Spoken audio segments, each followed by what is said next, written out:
I am an athletic female. I'm 62 years old right now, and I don't have any of that lumpiness. Or the women I work with who are in their 50s, 60s, and 70s who've been athletic their whole lives. They're like amazed. They're like, why does your leg look like this? There's no clumpiness underneath that. Like there's a firm layer of muscle there, and then the skin is over the top. Will I tell you that my skin texture is different now as I'm older? Absolutely. But I don't have that lumpiness that many of my women that I work with who are 50s, 60s, and 70s who've been athletic their whole lives, they're like, how can that be? Hi, everybody, and welcome. You are joining me on my podcast, and we're going to talk all about skin and the layers of the skin and the fat underneath, and how with many women, whether they've been athletic their whole lives or not, they have this lumpy, clumpy, bulging lumpiness to their body, and the skin is crepey and lacks integrity, just doesn't appear to be very attractive. We're going to talk about how women's skin differs from men's skin, and then what you need to do to improve it, and you can. Now, if you're 50 plus, you are in the right spot, because I specialize in women in their 50s, 60s, 70s, and now 80s, and this is a big topic, and I'm 62 myself, so I'm right in the matrix of this. But if you're younger and watching this as a female, stay on it, because what I would really like to say to my women, they're 50 plus, is that what you did in your 20s, 30s, and 40s was the setup for what's happening now with your skin. All right, so you can learn from this and be proactive. But if you're older, 50, 60, 70, and beyond, don't think that you can't do anything about it, because you can. All right, so let's jump into this. The first thing I want to do is I want to explain how women's, skin structure, tissue structure is unique and different than men, and why that is more women than men have this lumpiness. And I'm not just talking about cellulite. I'm talking about fat pushing through that isn't necessarily even, cellulite-y, but it's just ripply, like it's almost like aging skin, but that's related to how our skin is structured. So let's talk about this. All right, so human skin, all skin is layered, okay? And on the surface here, we have what's called the epidermis, and that's what we can see, okay? That's a pretty thin layer of skin. Right underneath that is what's called the dermis, all right? And the dermis is also skin, but in females, unlike males, our dermis is not as wide of a width band, okay? It's thinner and less, it's narrower, and so that's important to this conversation. But we have the epidermis on the outside, the dermis on the inside, and then under the dermis is fat, all right? Now, if you've got a lot of fat, there's going to be more fat under there to push up into the dermis and the epidermis. But even if you have less fat, the dermis and the epidermis might still get rumply because the fat is underneath it and it pushes through. I'm going to explain that a little bit more in a second, but let's stay with the structure of this. Epidermis, dermis, and then the fat is underneath the dermis, and the fat lays on top of our muscle, all right? So, and then underneath the muscle is bone, but we're going to kind of focus from the muscle layer up. All right, so let's talk about this. Why would we get this like lumpy, kind of unsightly skin texture, especially as we get older? Well, the muscle on the bottom, the closest to the bottom, right above the bone, is where this starts. So you need to have a firm base of muscle so that the fat that's right above that can lay on top of a firmer base. If you do not have the muscle base underneath, then the fat is going to be on like an unstable surface in a sense, and it's going to, it's not going to be able to lay smoothly, and it's going to get ripply, okay? So first thing is we got to be concentrating on that muscle. I'm going to talk about each thing that we need to do after I finish explaining this structure, okay? So the muscle underneath is highly important, even though it's layers down, all right? If that's not firm and there isn't enough, then the fat layer on top of it is it's going to be on an unstable surface. It's not going to lay smoothly. Second, now the fat layer, if you've got excessive fat, then that fat layer on an unstable surface is like a double 1-2 punch to what you're seeing on the outside. So we want to make sure that we have got a firm base in the muscle and enough of it And we also want to control for the fat and make sure that we don't have too much of that, so that there's, that itself is now going to push up through the dermis, all right? So we need a firm muscle layer, we need to control the amount of fat, and then the dermis, which is right above it. In females, we have a different structure to the dermis of the skin than men do. Women, we have like a vertical matrix, okay? And it kind of layers like this, okay? Whereas men have a crisscross matrix, okay? And what that simply means is that for females, because it's not crisscrossed, and if we don't have a firm base of the muscle and we have excessive fat, or just more than the healthy range for fat, then the structure of the dermis in females allows for that fat to kind of ooze up between the matrix. Unlike, it's less apt to do that when you've got the crisscross matrix like a man. So the structure of our dermis, just as being a female, because you can't change that structure, is more of a setup for, if we don't have enough muscle and we have too much fat, for it to kind of bubble up in between the connective tissue and the structure of our skin. All right, and that is why, as females, we have more of that look. All right, so now that's really important to know, because there's things that we can do. We can't change the matrix of the skin, the vertical columnization of the matrix, but we can do things to help the fat not get pushed up into it. All right, so let's talk about some of the things that we need to do as females. So number one, hydration.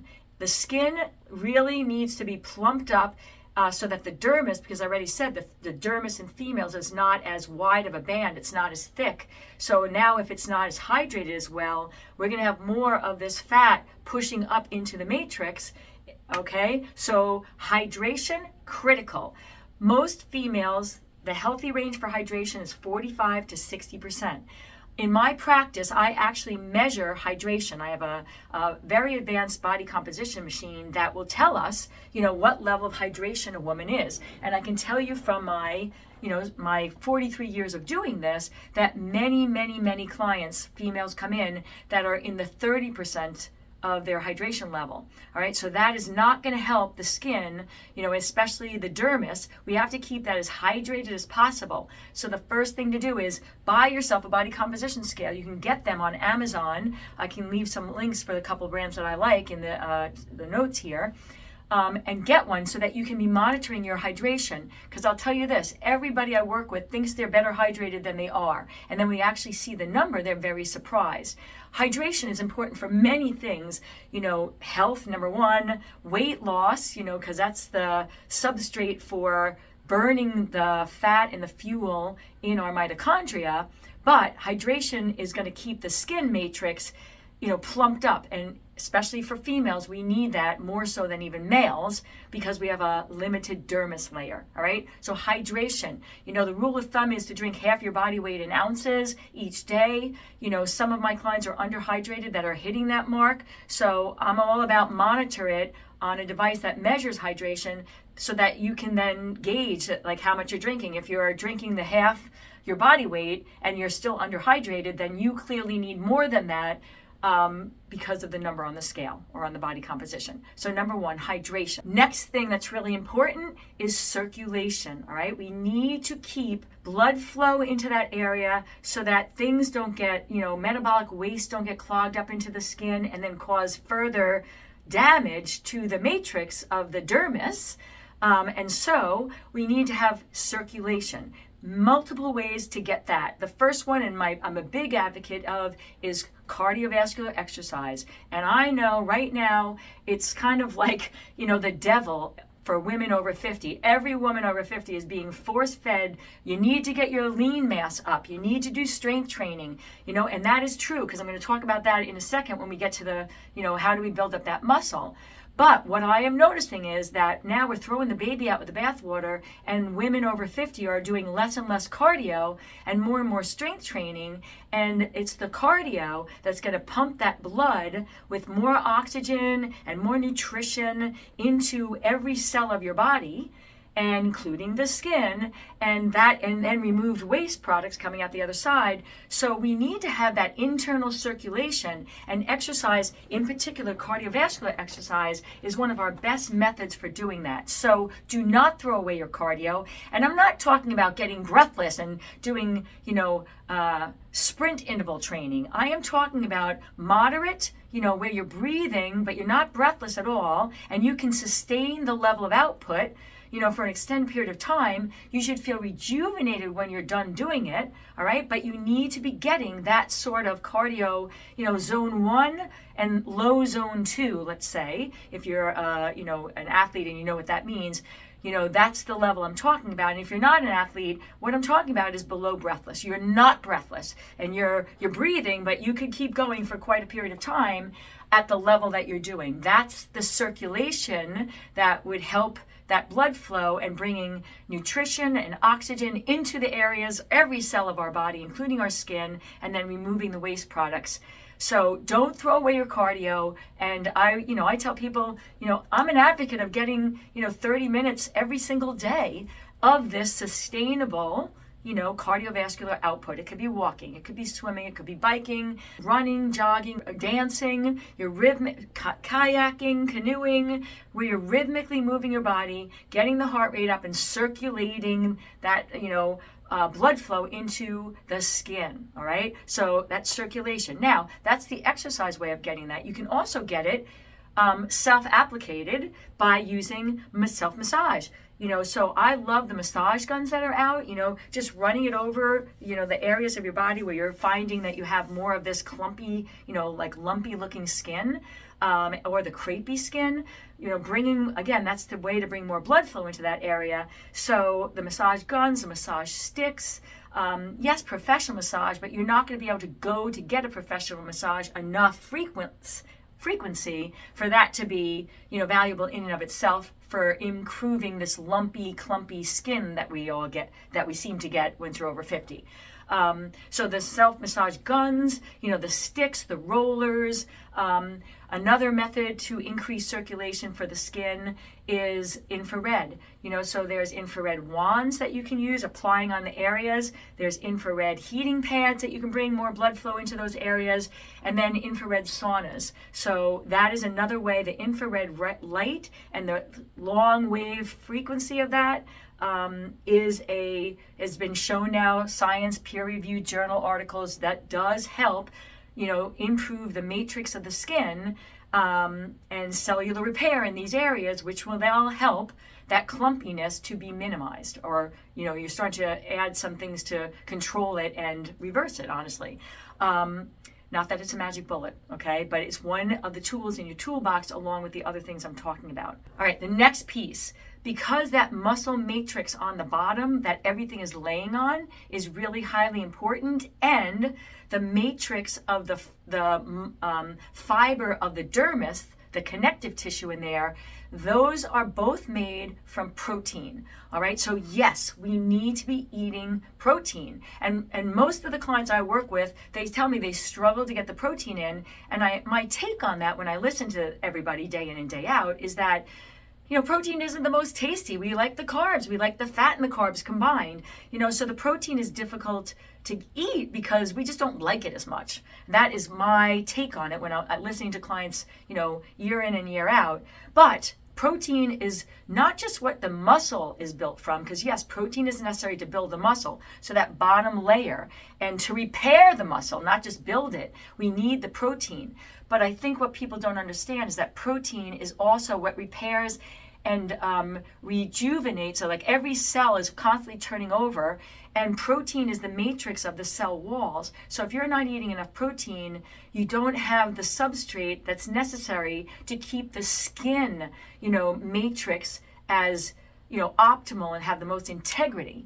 All right, so we need to eat protein. But now here's the rub. So many of us are now getting sold this bill of fare about collagen protein matrix or collagen peptides, and then protein powders in general.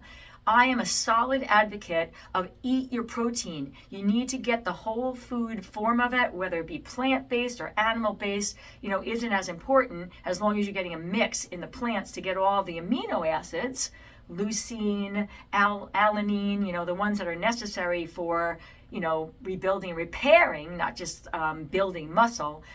We need that. So the source of it, plant-based, animal-based, but it should be in a whole food form. I am not an advocate of getting it in the powders, and I'm also not an advocate of the collagen powders, because collagen, when you ingest it, gets broken down into individual amino acids, and it doesn't necessarily get put back together as collagen in your body. I think that a lot of the positive reports that we're getting on, the study of collagen supplements is really because people were protein deficient, and now they're getting some protein in their body, which is what our body needs to rebuild, repair the skin and the muscle and every cell in our body. So that's kind of my take on that. So if you want to use the collagen powders and proteins, all right, that is your individual choice. But I am an advocate, even if you are doing that, you got to up your game on eating the whole food protein sources in your diet, because we need to have that matrix of the muscle at the base, the firmest that it can be, and we need to have the connective tissue in the dermis to have the raw products that can keep the structure optimal so that the fat doesn't push up through it, even though we as women have that vertical matrix. Okay, now the muscle on the base, we need the substrate protein coming in so that it can be built and be firm. But you can have all the protein in the world. You gotta work those muscles, all right, in order to keep them as firm as possible. And remember, in my description, that's the base on which the fat and then the dermis and the epidermis lay. And if the firm base is not there, the fat doesn't have a firm base to lay on, and it's going to push up into that dermis matrix, and it's going to look lumpy and clumpy. All right, so you got to exercise the muscles. You got to give it the raw product, the protein, in order to have that base, but you also have to do exercise for the muscle underneath to keep it firm. All right, now many of us women over 50, we don't have enough muscle, so you've got to do muscle work in the gym that's going to actually hypertrophy or build that muscle base. All right, and the protocol for that is 8 to 12 reps with a heavy weight that you're almost to failure. You might be able to do 1 or 2 more reps if you pushed yourself, but then that's it. So 3 sets of 10 to 12 reps with a heavy weight, not the heaviest you could do, but a heavy weight. That's gonna actually take the muscle fiber and hypertrophy it, make it bigger and build more. But another thing that we need to mix in with that is firming the muscle, and that's a different protocol. When you want to firm the muscle, you're going to use higher reps, a lower weight, okay, but enough reps with that weight so you're taking the matrix and it's getting like this. It's tightening up and it's getting harder and firmer. You're not making it bigger, but you're making it firmer and harder and denser. And that's very important so that the fat then has something firm to lay on and then doesn't mush up through the dermis, okay? So you've got to mix your strength workouts with this 15 to 20 or 25 rep sets, 3 sets with a moderate to lightweight or just your body weight and gravity, with the 10 to 12 rep, with a higher weight that's going to get you the muscle growth. Now, some women don't need the muscle growth. They've got enough muscle, but it's just not firm. All right. So it depends on the woman's, their composition as to what's the right mix of those to do, or maybe focusing on one versus the other. But in my work, I see that most women are going to one or the other, and they really need both. They need to do some building and they need to do some firming. Or, again, commonly, especially women who are overweight, they've got enough muscle, but it's not firm enough. It's not, dense enough. It's not tight enough. And so they don't need to use the muscle hypertrophy protocol. They need to do the repetitions and the firming so that the skin doesn't look so lumpy. Okay. All right. So that is the muscle work. And now the last piece is you've got to not compromise the skin by eating things that degrade it, okay? The dermis in particular. So, what is the number one thing that degrades skin? Sugar.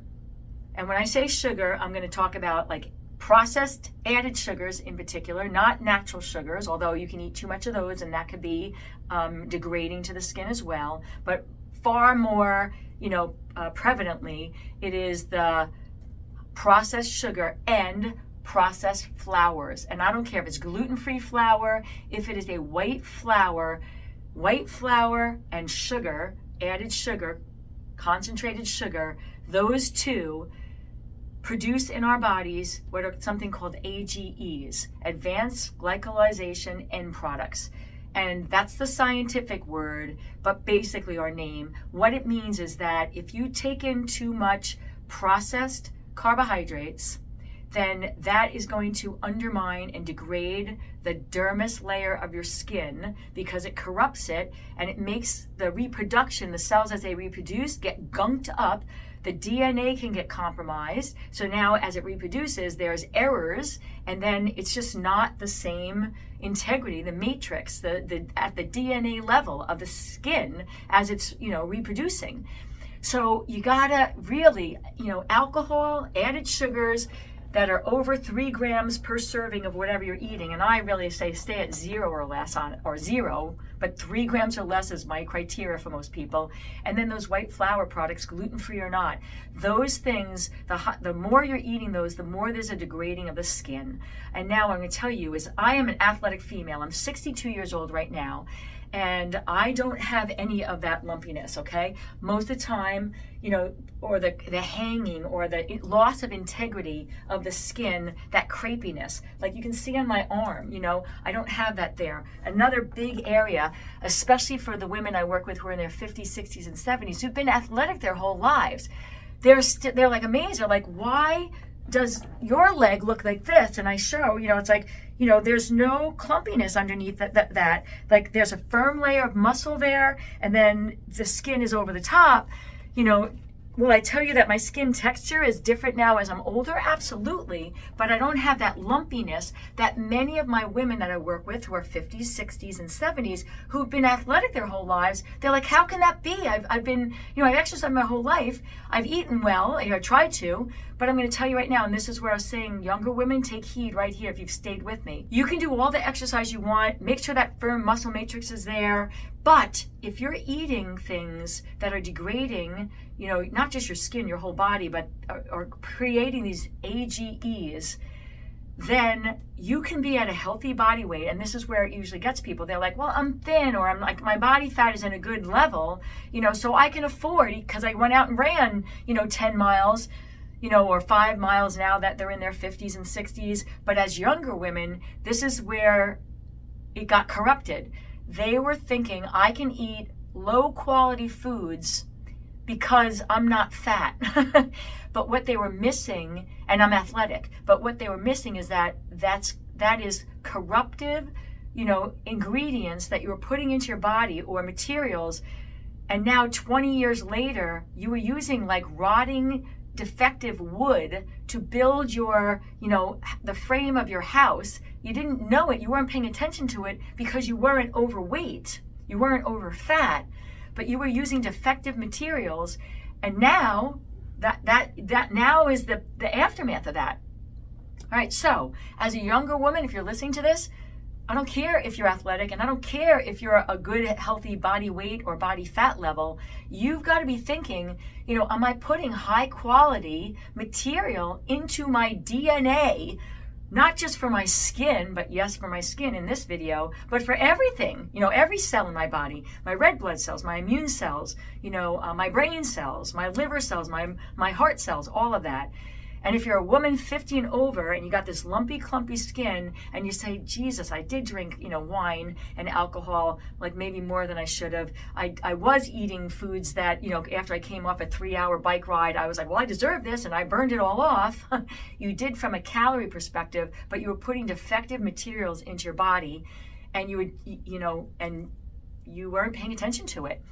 That doesn't mean you can't fix it now, okay? I'm here to tell you, because although I don't have that, because I was in my 30s, I learned, I cut out alcohol, I cut out pastries and the white flour products, and now for 30 plus years, I haven't been ingesting them, which is why I'm going to use my own body as a case study of one to encourage you to follow what I'm saying here. But I say to my women who are over 50 who do have that lumpy, clumpy skin, and you can still make improvement on it now. Are you going to reverse 20 or 30 years of the past? maybe in 20 or 30 years if you now turn the boat around. But can you see improvement, after making these changes for the AGEs and minimizing them? Yes, you can, because I see it. I see it in my clients who stay with me and I've been working with for like decades. We can look at their skin integrity 10 years ago when they were like 57 and now they're 67, and absolutely measure and see the differences in that lumpiness, in the crepiness, in the firmness of their skin. All right, so that is my video. I hope you stayed with me to this point, because those checklists, I'm going to go over them again real quickly. Got to get hydration. You got to be 45 to 60% hydration. Get a tool to measure it, and then take that on like a project. You've got to increase circulation by doing cardio. Don't throw that out, despite the emphasis right now on the strength training. You got to get that in on a daily basis, if not 3 to 4 times a week. Not breathless and high intensity, but like moderate level where you're breathing but you're not breathless. Very important. That combined with circulation, self-imposed circulation. Get the massage sticks, get the massage guns, use the infrared if you have access to that. Keep that circulation going to all the areas of your body. All right. 3, you got to build that muscle matrix so it has the fat has something firm to stand on, so it doesn't push up through the the dermis. And that means you got to do a mixture of 15 to 20 rep sets of type workouts, along with 10 to 12 reps with higher weight. You got to mix that. You can't do one or the other. Okay, so there's the muscle piece. And then finally, you got to avoid the corruption, the things that corrupt the skin, that corrupt the dermis, that we women have a different, structure. And that's just the way it is genetically. So we just don't want to corrupt that structure even more, because we don't have the crisscross, we have the vertical. We got to make sure that vertical it is not corrupted and losing its integrity. And then the fat pushes up through it. All right, everybody.